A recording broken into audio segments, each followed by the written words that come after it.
হইয়া যায় আতু লাগে ঈদের নমাজ ভরিও হালায় ভাইসাব হবরে খান Assalamu alaikum everyone, welcome to Sid Diaries and welcome to my Eid vlog. আমার ভিডিওটা শুরু করব চাঁদ রাত থেকে। এই যে আমি আমার ফ্রেন্ডের কাছে মেহেদি পড়লাম, তারপরে আমি আমার ফেভারিট সিরিজ রিওয়াচ করতেছিলাম।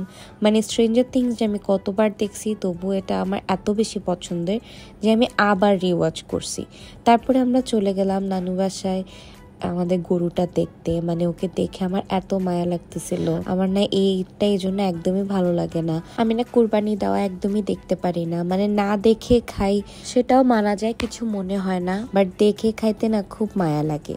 এরপর বাইরে কিছু কাজ ছিল, সেগুলো শেষ করে এসে টুকটাক রান্না করেছি। তারপরে হচ্ছে এই মেহেদিটা পড়ছি, অ্যান্ড এটা পড়তে পড়তে আমার 4টা বেজে গেছে। সো ইয়া, ঈদ মোবারক। এটা হচ্ছে ঈদের সকালের ভিডিও। ঈদের সকালে আমাদের বাসায় আমাদের মামাতো ভাইরা আসে, আর এখানে সবাই মিলে হচ্ছে ব্রেকফাস্ট করতেছিলাম।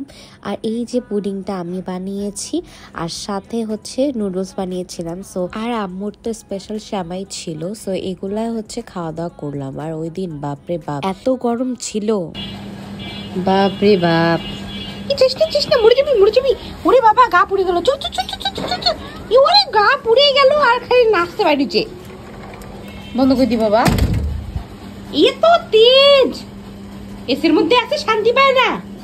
বাইরে গেছে হনন করে রাক্ষসীটা। সেদিন আমি আবার কোনো বিড়ালকে বের হতে দেইনি, কারণ এত গরম ওরা বের হলে হাঁপাইতে থাকতো।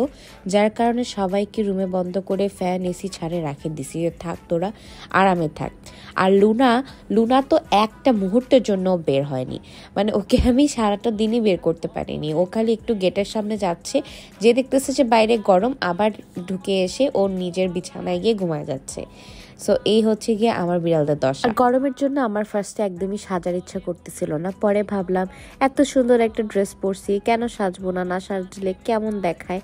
পরে তখন একটু সেজেছি, খুবই সিম্পল সেজেছি, এবার তেমন কোনো গর্জিয়াসই সাজি নাই। তারপরে নিচে গিয়ে দেখে আপু হচ্ছে গিয়ে মাংস ভাগাভাগি করছিল, আর এদিকে হচ্ছে ফিওনা ঘুরে ঘুরে সব দেখছিল যে এগুলা কি মাংস আর কি। আর মজার ব্যাপার কি জানেন, লিলি যে আসে দেখছি এতগুলা মাংস, ও যে কি ভাবছে যে এরপর কি ওকে জবাই করা হবে, ওরই মাংস বের করা হবে নাকি, সেই ভয়ে ও আর নিচে নামে না।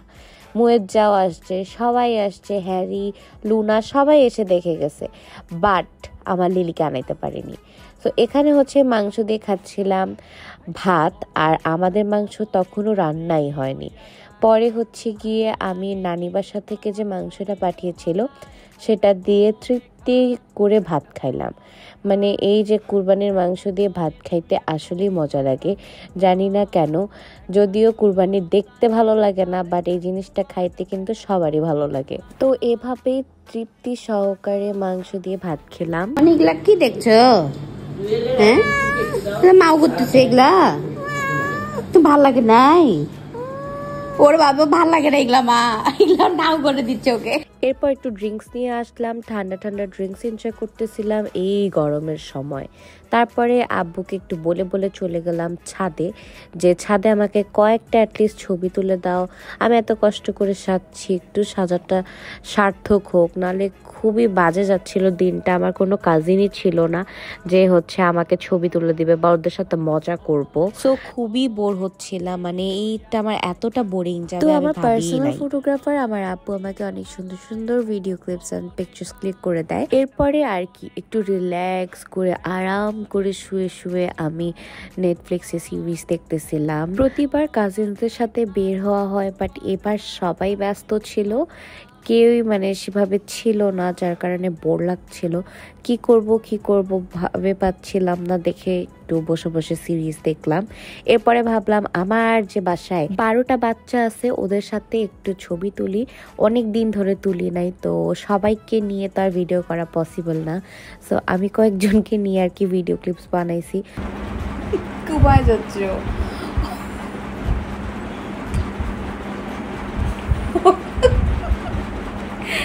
ওকে কোলে নাও রিক্স। হ্যালো গাইস, যে আমার কোলে একটা পান্ডা দেখতেছেন আপনারা, এটা হচ্ছে সাদা পান্ডা। এটা হচ্ছে সাদা পান্ডা, এই যে পান্ডা এটা। হ্যাঁ, কি দেখি ছোটখাটো একটা পান্ডা না, আমার গুলি মুড়ে একটু পান্ডা, একটু পুটু পুটু পান্ডা। হেলো বলে দাও তো, বলো জাসপার সে হাই।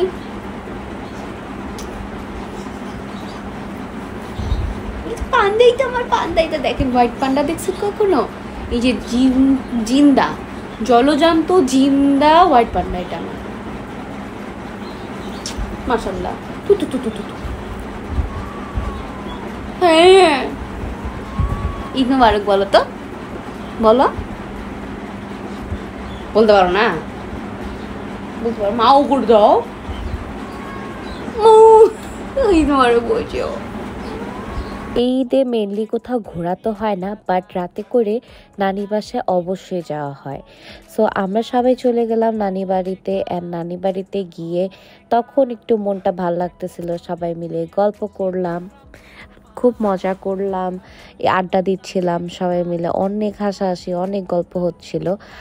আর এই যে ছোটু দেখেন, ছোটু এখানে খালি গেমই খেলতেছে, মানে ওদেরকে যে আমি এত জ্বালাচ্ছি তবু ওরা গেম খেলা অফ করে না। তারপরে খাওয়া দাওয়া করতে আসলাম, এখানে এত মাংস, রুটি, পোলাও, এত কিছু খেলাম, খুব মজা করে খেলাম। অ্যান্ড সবাই খাওয়া দাওয়া করছিল, খাওয়া দাওয়া শেষে আবার এই যে মজু খাইলাম, তারপরে পুডিং খেলাম, এভাবেই সুন্দর মতো ঈদটা শেষ হয়ে গেল। আর এই যে হ্যারির তরফ থেকে আপনাদের সবাইকে ঈদ মোবারক। আর হ্যাঁ, আমি তো আমার আম্মুর বানানো স্পেশাল মাংসের কোনো ক্লিপই দেই নাই।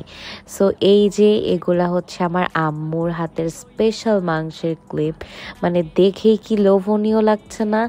মানে আমি এই যে এগুলো খাইতে যে আমার কি পরিমাণে ভাল লাগে। গরুর মাংস ইজ আ ইমোশন, লাইক আমরা বাঙালিরা ছাড়া এই গরুর মাংসের মর্মটা না বাইরে কেউই বুঝবে না। So yeah, that's all for today. Thank you for watching. আমার এই বোরিং ঈদটা ভালো খারাপ মিলায় কাটছে। অ্যান্ড আপনাদের ঈদ কেমন কাটলো সেটা জানাবেন অবশ্যই। See you in my next one. আল্লাহ হাফিজ।